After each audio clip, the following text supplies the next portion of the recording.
Welcome to the Somewhat Frank podcast, hosted by me, Frank Gruber, and joined by my friends and colleagues, Jen Consalvo and John Guidos. This podcast explores the latest trends and advancements in technology and business, including emerging startups and how they shape today while looking forward towards the future.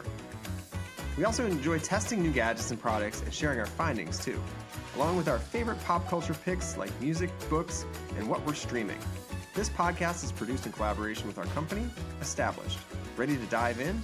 Time to be somewhat frank. Welcome back to the Somewhat Frank podcast. I'm your host, Frank Gruber. This is episode number 81, coming at you from up the coast a bit. It's the vacay mode, if you will, as it's the last week of summer. It's the last hurrah. And it's episode 81. We're going to be talking about a lot of different things, discussing $100 EVs, which they're now leasing. We're going to be debunking some so-called pregnancy robots. I don't know if you heard about this going viral, but it's something that's been spinning around. We're going to discover some emerging AI laws and advocacy groups that have been popping up. We're going to celebrate the Little League World Series, which I feel like was on every day for like a couple weeks. And then we're going to be testing some new products. And one of them is a humanoid robot that I saw up close recently. Much more, but excited to be here today and doing this while I'm on vacay, just because I love podcasting so much. And I'm joined today by Johnny Good Times Guidos and Simon Says Kahan. Have you remember Simon Says? Yeah. And unfortunately, Jen Consalvo is not here today. She's currently in full vacay mode. She was playing pickleball a little bit ago. She's by the pool. She's reading a new book she's very excited about. We found we're out in Booth Bay Harbor, and she found it in this great little bookstore called Sherman's. I think it's called Sherman's. And it's called Finding Freedom, a cook's story for remaking a life from scratch by Aaron French. And it's all about the Lost Kitchen, which is become an establishment in Freedom, Maine. You literally send a postcard to get a reservation, and they're backed up many years to get in there and go check that out. So pretty cool concept, but she's turned it into an establishment if you go over and check out the Lost Kitchen in Freedom, Maine. So we're going to quickly go around the horn. First off, Johnny Good Times, welcome, and Simon Kahan, welcome. Johnny, you want to go first with your around the horn? Yeah, sure. I mean, I kind of mentioned it on the last episode. We're moving. So as you can see, my background's not as it normally is. I have everything packaged up and ready to go. We closed this morning. Congrats. Woohoo! So we have movers coming on Friday. So we are in moving mode. Everything is geared towards moving. Other than that, just getting ready for football this fall, doing some fantasy football, which is always fun with some old friends of mine. And just getting ready. Yeah, it's the end of summer here, as you mentioned, Frank. So all the pools are going to be closing up here this weekend. Well, it is my favorite time of year, though, right? I've always said this. When you go to bed, you have to turn on the heat, and when you wake up in the morning, you have to turn on the AC. So it's like that time of year. It's like so perfect true. time of year. I feel you. It was 58 degrees this morning here in Maine, and I went out for a swim. They have a nice saltwater pool on the ocean here, and I've been swimming laps every morning. But I have to say, it was easy getting in, not so easy getting out. So real early this morning, but it warmed up, and now it's raining. So you get in Maine, just so everyone understands, you get every season in one day, and we've had pretty much all of them except for winter so far today. I guess the early morning was kind of like winter, but anyway, that's kind of where I'm at right now. It's raining, so you might be able to hear that in the background. Simon, what are you up to? Hey Frank, I'm going slowly crazy here in Vermont, in rural Vermont. Been here past month. I was here for my brother's wedding, which was great, but way more important than my brother's love and marriage. Look at this cool sword my other brother made for me. Your family's unbelievable. Really cool. This is my brother Richard's. Shout out RK Forge. He makes his own knives out of our barn. And he made me this. Well, I actually played him in pool for $100, and he lost, so he had to give me this thing. But it's pretty sweet, and I've been like hacking things and like carrying it around, running with it, pointing it at my eyes. And a lot of stuff, fun stuff over here and on the farm. So things are great. Things are great and healthy. Congrats to your brother and congrats to your other brother. I mean, first off, on the wedding situation, that's amazing. I'm sure that was a lot of fun, family celebration. Did you have to give a speech or something? Were you best man? I did. Yep, I was best man. I gave a speech, and normally I'm not scared of public speaking really at all, but I was really, really nervous. And I was, I wanted to have like a drink just so I feel a little bit more casual and loose before I went up there. And then I unfortunately kept ordering the mocktail all night without knowing it. So you sound like me. I'm doing that on purpose, though. I know, it just looked like I was really responsible and stuff. You had a lot of sugar in your system? Yeah, I was super sugared out. It was a lot of cranberry. I was getting turned off the cranberry. So, yeah. It's good for your urinary tract, I guess. Isn't that what you're supposed to have? Cranberry? Yeah, I mean, I have a pretty good urinary tract, I think. Simon, what kind of blade is that? Is that a Damascus steel? Yeah, Damascus, like layered. I don't know too much about metal, if I'm being completely honest. But if you can Sure. see the cool like engraving he did on the sides here with like, I think Yeah. he burnt it a little bit, but really, really nice. So, And he sells them what's the online if website? anyone wants to buy them. Arcade RK Forge. Forge. We'll check that out. And I guess that would be, is that like a cooking knife? What do you do with that sword? Is that like just for show or is it just fun? This one's more of like a, like threat to threaten. I don't think there's a practical application of it. Or collector. It's more like a collector piece, but right? It's not, yeah. Yeah, it's a collector piece, or sometimes I like to envision like a zombie situation up here. In a hypothetical, it could be used in a lot of ways. Got it. But you aren't chopping vegetables with it, it doesn't sound like. No, not. I made a few cool indents in my desk that I work on. Well, be careful with that. Do not be running or poking eyes or anything like that. That sounds really scary. For all those listeners that are under, the age of 18 or so, please don't follow what Simon's doing with this sword. Please do not. We don't want anybody harmed or hurt. And actually, that goes for everyone. Just do not run with the sword. And try to keep it together. That is cool though. You've got a very talented family. Y'all are really, really talented. Props to your family for sure. It sounds like it was a good celebration. Congrats to your brother and his new wife. Great job. All right, so thank you. Speaking of weddings, did you all see there was like some kind of an engagement announcement this week? You notice any kind of? I don't know. Sounds familiar. I haven't seen anything. Little Spotify artist or someone got married. Yeah, congrats. Yeah, little indie. Yeah, it's like the royal artist. wedding. So Taylor Swift and Travis Kelce are engaged, as you all know, as the entire world knows at this point. Pretty crazy as far as it's spreading far and wide, but obviously very happy for them. I think, like I said, I think it's going to be like the royal wedding when this thing goes down. But apparently it happened after the podcast interview that we talked about a little bit ago, where she joined the podcast, announced her album. We talked about this on the last podcast. Literally that afternoon, apparently. So it goes from podcast to engagement. I've never done that, but that's like bringing it to a new level as far as podcasting goes. Did you see the photo? Like, I'm assuming you saw the photo where they are engaged. Yeah. An impossible number of roses. I don't think that was was that really the engagement spot, or was that like after the fact? I was trying to get to the story. I didn't really dig too deep in that one. I don't know. I have no idea. I honestly didn't want to know. Like, it's in the news. Like, it was front page of the news. Big deal. And yeah, it's a big deal. I mean, good for them. And yeah, a lot of roses. That's my take. A lot of roses in that photo. For all those folks that thought it was a conspiracy, well, she's really she's going all out with this conspiracy. For those not familiar, it was a conspiracy by the FBI or CIA to get them together for some reason. I don't remember what it was, but that's what people were saying for a long time. I don't know. It seems pretty legit at this point. And there's rumors now. People are decoding her like messages on her interview, 2-hour interview on the New Heights podcast. And I mean, there's people that just are so. I'm mentally exhausted by following all these leads, but there's people that do a great job of being gumshoes and figuring it all out. And long story short, they're saying that there's like Easter eggs that she may be hinting at doing the Super Bowl halftime show. So that's kind of an interesting one. And that could be in the works. And obviously weddings in the works and all sorts of things in the works. Her album's coming out. So lots going on over there too. So, all right, moving along here. I was actually in Austin, Texas this last week or so. And went to the Fed Supernova conference, as I talked about last podcast. And it was great. A lot of great people in town, connected with a lot of folks. Got a chance to lead a discussion with DARPA. DARPA means business, which those not familiar, DARPA is doing some interesting work for the last year or so. They've added this new accelerator model where they're basically working with different accelerators, startup accelerators to find innovation. And they've got like 5 of them now. And they're expanding more. And they've almost oversubscribed at this point what they were shooting for. They're shooting for like 40 innovators to work with, and they're really focused on trying to get them commercialized and leveraging them as far as the government goes as well. So pretty interesting program. You can check out more details about it over on my LinkedIn. I dropped a story over there about what they're up to and what the discussion was all about. Great group of folks on my session, and it was really interesting. So that was great. I ate a lot of tacos because I love eating tacos, and I swam every day there too. So that was pretty good. So my streak continues.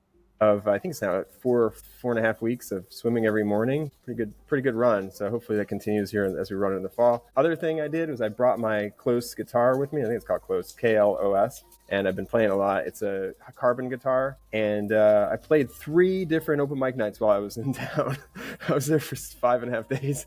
I played out 3 nights. They didn't have a ton of activities at late nights. So I just go like hang out at these places, and I've met a lot of great people, played a lot of great music, met a lot of really talented artists, and are out there trying to make it as musicians. So it's a lot of fun, and played mostly original music, which is new for me. I mean, usually I play covers and stuff like that. So good times. My favorite, most interesting one was this place called Mozart's Coffee Shop. It's literally on the water of Lake Travis, and you basically put your name in, you have to be there at the right time, and you put your name in, and there's like 20 people in front of me. So I sat there for like 2.5 hours in 92 degree heat waiting for my spot. So by the time I got up there, coming from 50 to 60 degrees in Maine, I was like almost like comatose because I'm just not used to the heat and the humidity. So I'm just like, okay. And luckily it was only one song. I got through it, but and I sang about cold weather, which I think is just what I was hoping for at that point. But anyway, it was fun, a lot of fun all together. And you can look at some of the videos over at Frank Gruber Music is my handle on Instagram and now TikTok. So good times.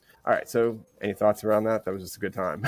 It's having fun. Are you? No, Go ahead, John. give you a lot of credit for doing that, Frank. Thanks, That's man. awesome. Appreciate you. Yeah, that's not easy at all. What? How long have you been writing music for, Frank? Since I've known John, and John, we go way back. So Johnny got me years ago.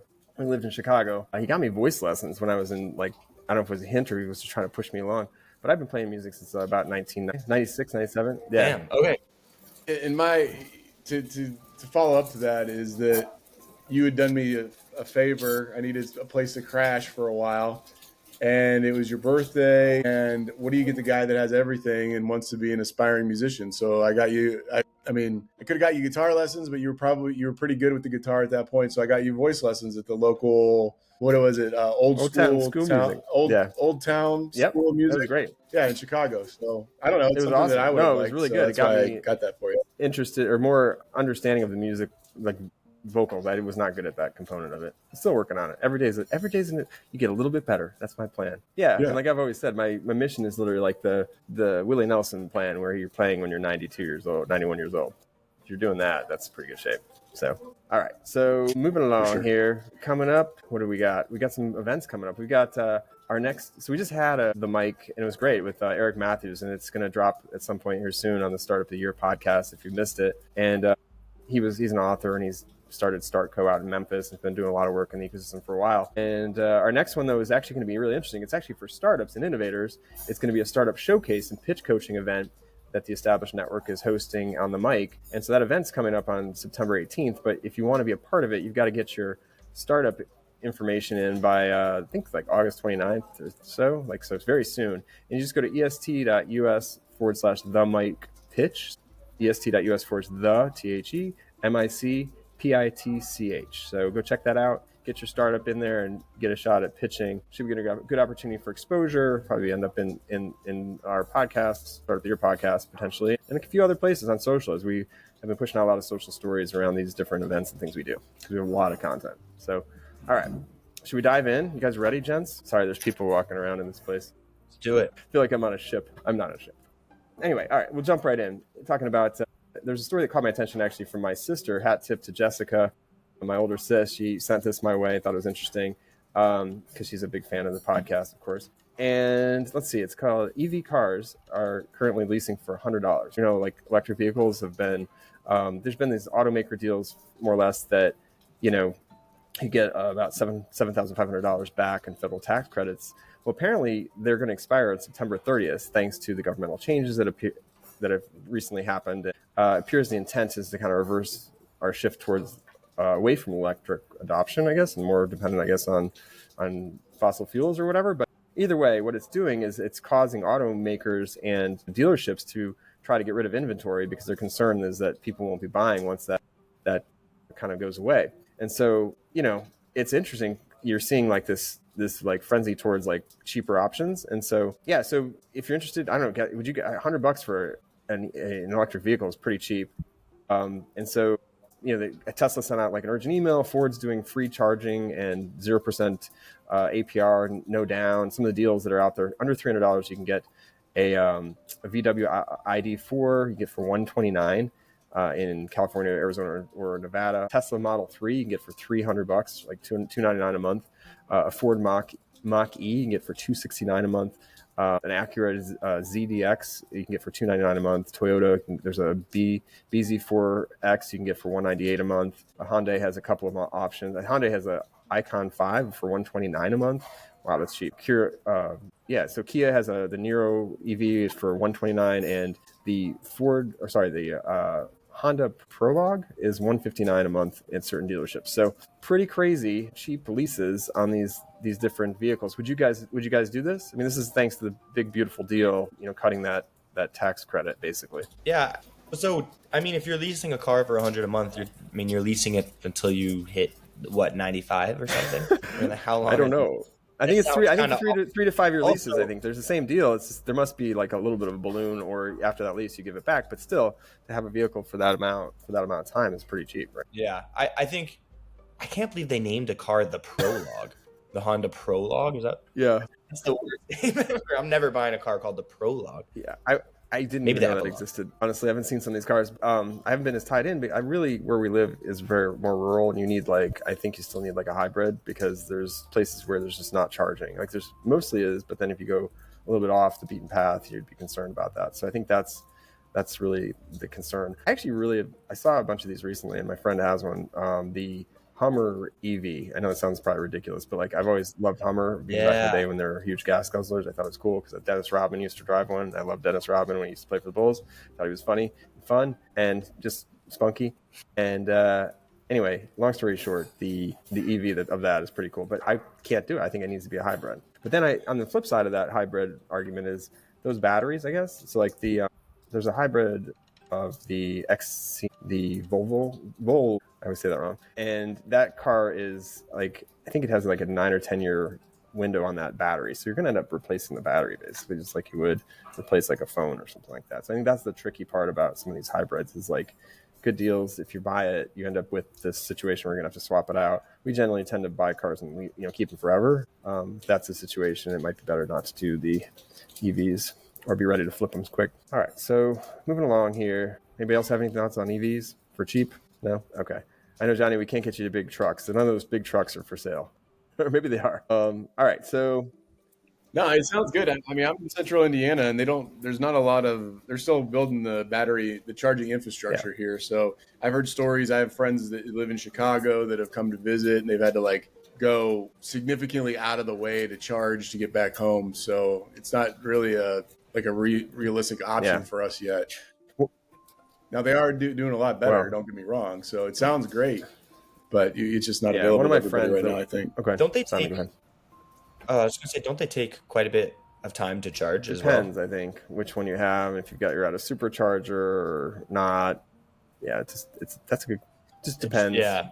It's like any kind of electrical, right? If you've got a faster charger, then you're going to go quicker or whatever. Yeah, totally. I think I'll just stick with my mom's 2013 Outback. Is where I'm gonna stay. Tried and true. What I was going to say is we've got my friend that does have that Hummer EV. I don't know if he still has it or not, but he took it from Vegas to LA and ran out of electric on the way there because traffic sometimes is bad or whatever. Wasn't too happy about that. So I think you just gotta. That's the kind of situation you'd be like, oh man, I'm in the middle of the desert with no where to go, and that'd be rough. So I think that's the fear, right? So I think you'd want to maybe have that extra gas in case you need it or whatever. All right, so moving along, let's talk about Johnny. You got a story here about pregnancy robots? Yeah, I've seen them a few different places, and there's a story that says that out of China, they're developing a humanoid pregnancy robot that'll charge you $14,000 per birth. They're expecting the prototype by 2026. And so which sounds pretty interesting. The pictures and the renderings I've seen of it look something out of a sci-fi movie.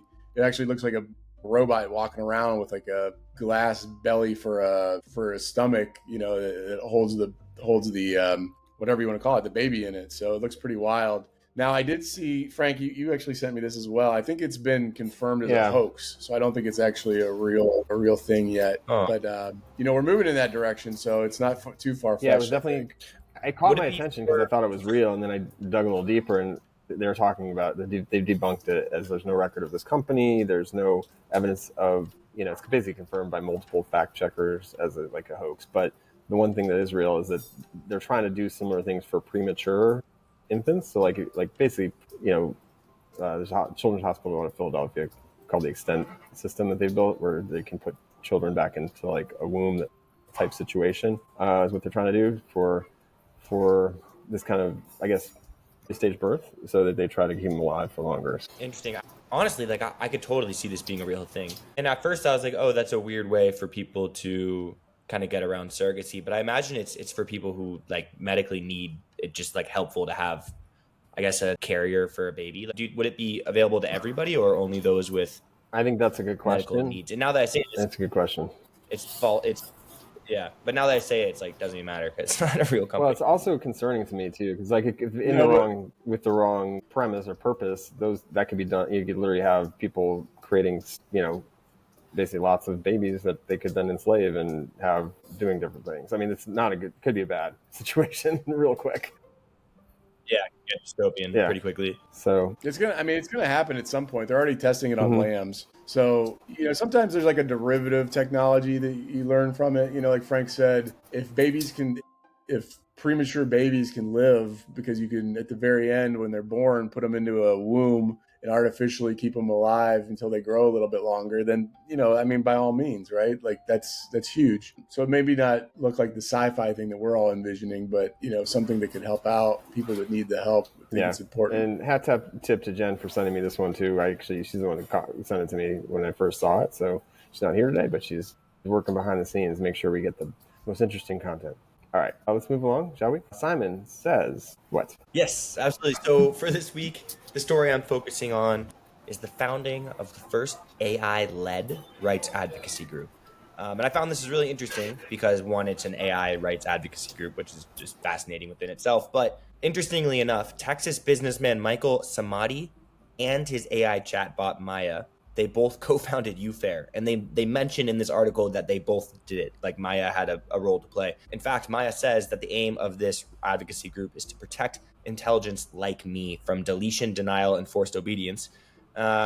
But that's sort of my favorite thing about AI is the forced obedience part. But regardless, the statement they came out with was that this is formed jointly by AI human collaboration. It stands on the forefront of a historical shift in human AI relations. And this is the important part. It says, advocating for a future where artificial and human intelligence collaborate as equal partners, which I just found fascinating that they're coming at this from like a 50-50 standpoint between this man and his chatbot. This follows a lot of other kind of trends we're seeing, and I'm sure we'll continue to see. Like Anthropic, it's letting their Claude model terminate potentially distressing interactions as a safeguard, which is also really fascinating. And finally, I just thought I picked this story because on TikTok and social media, I'm seeing these clips of people asking ChatGPT to count to 1 million. And then there is something like a little off about it, like watching this poor chatbot just count to 1 million. And it's a little weird. And then I don't know if they're real, but I've seen some clips of them just saying, no, we're not going to count to 1 million. How long does that take? I think a while. I don't know. My mom would always warn me not to do it for some reason as a kid. Smart mom. Okay. Yeah. It would take forever, I imagine. Not forever. I think it takes like 30 days, right? Well, Damn. you think about that, and you think about the processing power that it takes to do any of these commands, and there's literally people just having these chatbots count to 1 million. Like, we're just, we're like burning our huge waste. resources, it feels like. It's messed up. Yeah, I thought it was just, it's interesting because there is some sort of a feeling you get when you're talking to chatbots because they're so good at predicting words and sounding human that you kind of fall into a trap of saying, I say please and thank you, mostly because I want them to like me. I agree, I do too, but then I read something recently that also takes up a lot of natural resources just to have them parse through our nice little statements or whatever that we're trying to be nice to our chatbot. Oh, like the word please is causing. I actually saw some kind of, I saw an article recently about a family that's suing ChatGPT and OpenAI because their son committed suicide. And basically ChatGPT told him how to do it, how to like conceal it from his family. Like, I saw that. It was pretty, I don't know the right adjective. Disturbing. But it was definitely disturbing. I saw it too. I think it's related to like people relying on ChatGPT and other AI products for mental health. I mean, that's not what it's for. It's literally going to try to please you. And obviously in this situation, it didn't do any good. So really sad. Right. And that's all alleged. That's all allegedly. Yeah, right. Put that out still, there because, there's a human interaction that needs to happen in that situation, that a nuance that doesn't exist with AI. Yeah, 100%. Right. There was I want to say a week ago or 2 weeks ago, a man was talking to his ChatGPT friend, I guess, and sort of was convinced himself that he invented a new type of mathematics. In the chat, he asked the ChatGPT, like, no way, like I'm discovering this through my paid version of ChatGPT. and it would say, no, you're super smart, like everyone else is out to get you. And it's just like this scary trend of psychosis, like AI induced psychosis. It's really scary. And, I think it could happen to anyone. I don't think anyone's good enough not to be lured into like these very appealing kind of conversations with AI. Yeah, no, it's so true. Sticking with the topic, I don't know if you guys saw it happened like a month or so ago, and I don't know if we talked about it deep enough here, or not. We talked about it maybe briefly, but kind of on the same realm, because it popped up in my news feed again recently, and I was like, oh, we should talk about that again. Denmark's got this AI deepfake law that's protecting your digital likeness. They're the first of its kind. It's kind of like a first of its kind copyright law in Europe, giving individuals full legal control over their facial features, voice, and body likeness, which is kind of a big deal when you're talking about AI and some of the things that are out there that, I don't know if you've seen some of these features recently, but like there's tools that you can change current movies out there to do totally different things very quickly. Like I saw like a video of, Leonardo DiCaprio in the Titanic when he's in that kind of last scene where they're like, okay, put a life preserver in there, and they change the video and he's now got a life preserver, and like that kind of stuff it looks so real. And it's like, okay, well, if that's the case, they could easily be like, okay, make that, me, or whatever. And anybody could do that. And same, goes with a lot of this has to do with creatives too, right? They're, like I'm an author, all my book stuff is all everywhere. Like people can go and get that, if I'm a musician, same thing. Like if anything's like out there, people can go after it and use it and use my likeness. And so I think that's what I think is what it's trying to protect. And I don't think there's anything like that in the US yet. I think we should do that immediately. Like this is something I think is going to be needed because people are going to beg, borrow, and steal until they get slapped down in our country. And I don't think it's going to happen. I think they've kind of let the rails fall off of it already. So interesting. I mean, there are some parameters though, exempts parody and satire. So that's kind of good, but definitely I think a step in the right direction. I'm not all about regulation, but in this situation, it's definitely a definitive legal response to deep fake threats, which are going to end up confusing all of us at some point. It's getting so good and so quick. So I love you guys' take on this. Well, especially when it comes to politicians and world politics, right? Because, I mean, somebody could deep fake Putin saying something about nuclear war and we react to it or something like that. You know what I mean? So there are huge implications, consequences to some of these things. Yeah. I mean, and they're getting so good that you can't even tell the difference. I mean, they're going to have technology try to decipher if it's real or fake or whatever the case may be. But was it Orson Welles, right? War of the Worlds, right? When you did the radio. Yeah. Well, that was the radio. I mean, people thought they were aliens coming, right? So I think that's. I also. Go ahead. I think you also have to assume that someone's going to try to do the most dangerous, stupidest thing they can. Like someone will try to do the whole Putin terrifying war kind of deep fake thing. And I mean, I wish I had some sort of like solution, but it's terrifying. Good thing you got a sword. I mean, I'm okay. I'm more worried about you guys. I have a sword. I'm okay. But that's scary. I think we just get rid of the internet altogether and call it a day. It's such a tough. So it may happen. The great resetting. Well, you never know.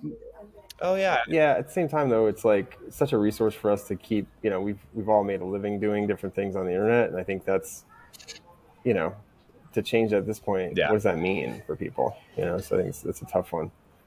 Put the genie back in the bottle. It's not going anywhere. So how do you do that? So I think it's right now we're kind of at that early age of like where social media was. We never really regulated that. Now we're seeing the fallout of that with kids and some of the things that are happening. And so I think that's where it's like, okay, I'm not super pro regulation, but at the same time, I also I'm pro innovation, but at the same time, it's like how do you protect people from these types of things? And I think that's something we should all be thinking about right now, because it's already happening. All right.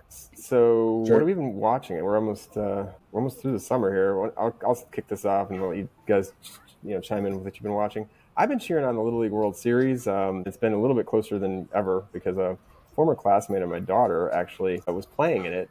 Banks Mosler and his family, Fred and Megan, were actually out for the Nevada team because we lived out in Nevada for quite some time. And it's the first Nevada team ever to advance to the Little League World Series finals.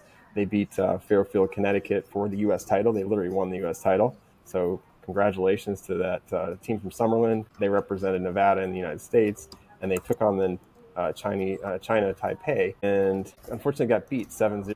They ended up going against this pitcher, Lin Chin Si, I think is how you say it. He retired 13 straight and allowed one hit and had his own 3-run triple, and they unfortunately got beat. for the World Championship or whatever you want to call it, but they still took home the U.S. Championship, and it was quite a run. Fairfield, Connecticut ended up they beat Aruba for third place. So Nevada got second, Taipei got first, and there's going to be a planned parades for both in Nevada and Connecticut for these two teams of 11-year-olds, 10 and 11-year-olds playing at such a high level with a lot of pressure. So obviously great opportunity, but also, gosh, it was a pretty grueling schedule. They played like every couple days or every couple times a day, every other day, and these are little kids, so props to them and the families or whatever, but it's still a lot. So anyway, it's fun to watch though, and I definitely cheered them on. That's great. Frank, they still playing in Pennsylvania? Yeah, Is that where they were playing out in Pennsylvania for a couple weeks, it felt like. They were on ESPN and whatnot. It was fun because they got Bryce Harper, who's from Nevada originally, gave him a nice pep talk video, and they got a lot of love from Nevada, especially, and red carpet's being rolled out now as they're headed back there from the World Series, and they still got long careers ahead of them. So it's pretty cool that they've had such a great experience, unique experience at such a young age. It's not easy to do that, and obviously lots of balls had to roll their way to make that happen. Plus, they played really well. So congrats to them and making it that far and doing so well. Yeah, they'll cherish that forever for sure. All right, Johnny, what about you? What have you been watching? I've been watching the second season of Platonic on Apple TV with Seth Rogen and Rose Byrne, I think her name is. It's just it's a fun show about two people that are just platonic friends and kind of the adventures that they go on together. So it's definitely worth a watch if you have some extra time on your hands. And then I've also been watching the new Hard Knocks season on HBO Max. They're following around the Buffalo Bills this year and Josh Allen, which is pretty exciting. I actually really like those shows. I think I like Hard Knocks better than I actually like the football season. I would agree with you. Because it's really fun. Yeah, it's even if you're not a football fan, there's so many storylines and just seeing the way that the organization rallies around each other and the camaraderie and the fun things that they do and skits and stuff. I really I love Hard Knocks. I always There's have. an idea for a startup. Create a sports league. What's that? Where they do that instead of they do the actual Hard Knocks for all the teams, and they just play. But no one actually each other, plays but it's a against totally different league. I think that could be really helpful. Well, they do that. There are a lot of teams now that do that internally, on YouTube. For example, the Steelers aren't doing Hard Knocks, but they have a show on YouTube that's very Hard Knocks-like. I know that last year Notre Dame did a Hard Knocks. Oh, really? Nice. Spin-off, let's call it, of their program. So there's a lot of programs that are doing content similar to Hard Knocks now. So it's kind of to your idea, Frank. I mean, if you start a small, nimble group of probably 10 producers that follow around a team, you could sell that to different universities and put their own Hard Knocks on. One approach, white label it, or the other is just cool. Create your own league because they've tried to spin out new football leagues and things like that. You see them go for a little while and they run out of money, or they don't get enough interest, or they don't get the television ratings or whatever it is.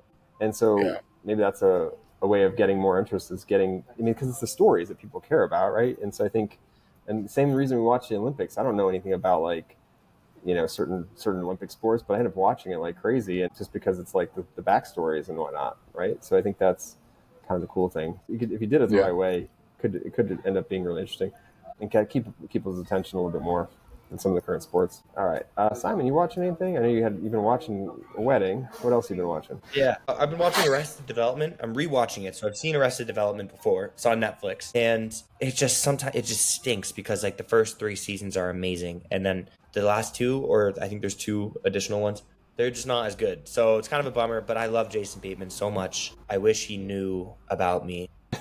You like Ozark? And Ozark. But yeah, and also there's this great movie called Game Night with Jason Bateman. If you've not seen this movie, it's kind of stupid, but honestly not bad. It's a fun little watch. So anyways, Arrested Development is what I've been watching. Oh, I haven't watched that in a long time. That's a good one. All right. It's so good. It's really appropriate. Is it really? Wow, I'll have to check it out. I haven't seen it in a long time.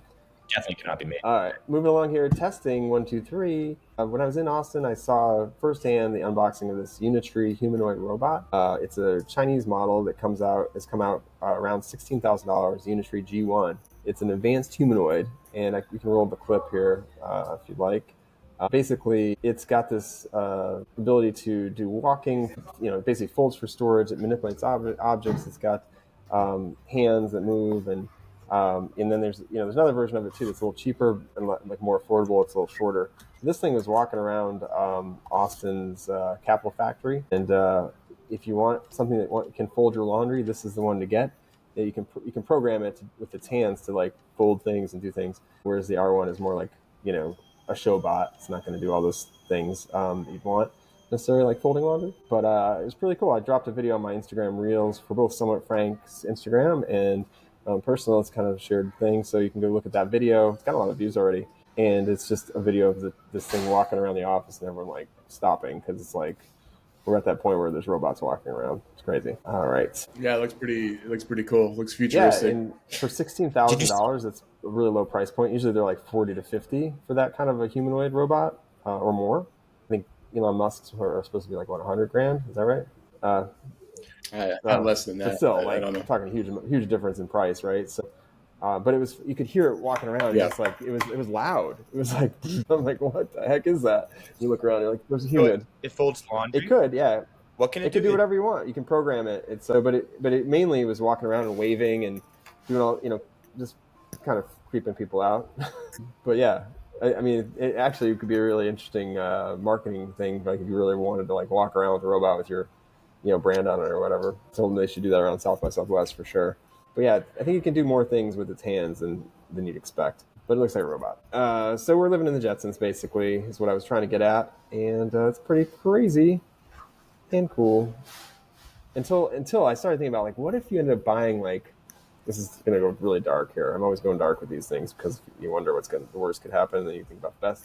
Best is it's folding my laundry. Worst is you buy, like, 20 of them, and people start, like, robbing banks and stuff. Like, I mean, can you imagine? Yeah, I was thinking I would buy 30 of them and have them carry me around, kind of like they did with like old emperors, like Xerxes and stuff. They would carry like massive people carrying them around on like it invokes a pretty dark past, but with robots it'll be fine. So that's it reminds me of Star Wars, you know, because they basically make clones of, you know, to turn into stormtroopers or whatever, right? Or, you know, that's kind of what it looked like anyway. And yeah, I mean, these are robots, right? They're humanoid looking and could end up, I mean, it could be trained, I guess, to be somewhat violent, which is terrible because I don't know if I'd be able to take down a robot if it was super heavy or an army of them. Yeah, I mean, imagine if they all had their own RK Forge knife. Right, that's what I'm saying. You give them a weapon, It's that's not good. So scary, kind of freaky kind of situation. So it does put you in a dark place pretty quick. But on the positive side, you could get maybe your house cleaned, your robot, like Roomba, right? Could kind of do something like that. Or Rosie from the Jetsons, maybe you can fold my laundry. Or,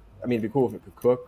Probably not there yet, but yeah, anyway, the future is coming quicker than you think. What about you guys? You tested anything new? I'm not testing any. No, I've just been in moving mode, man. I really haven't tested. I tested a lot any of new boxes innovations in from moving that maybe we should Lowe's. know about?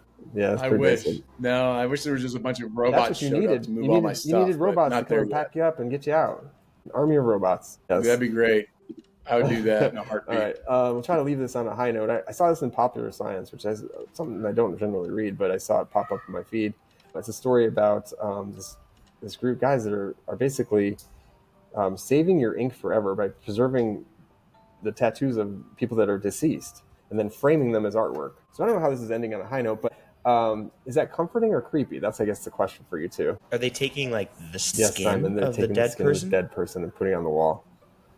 No, against that. I'm against that 100%. You could have like your sister's back tattoo, like framed on your wall or Apparently, if something. my sister had one, yeah. Kind of weird.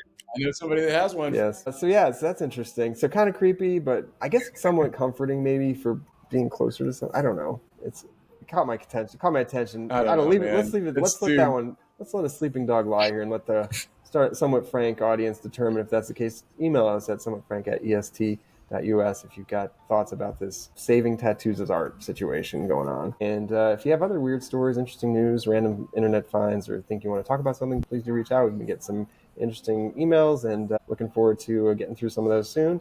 So thank you all for listening to Somewhat Frank podcast. Really appreciate you being here. This is the vacation mode, summer vacay, last hurrah mode as we get ready for fall here on the Somewhat Frank podcast. Until next time, please stay curious, stay creative, and stay somewhat frank. Thanks so much for being here. Thanks for listening to the Somewhat Frank podcast. If you haven't already done so, please subscribe and leave us a review. We love the feedback and are grateful to have you as a listener. Have a great day.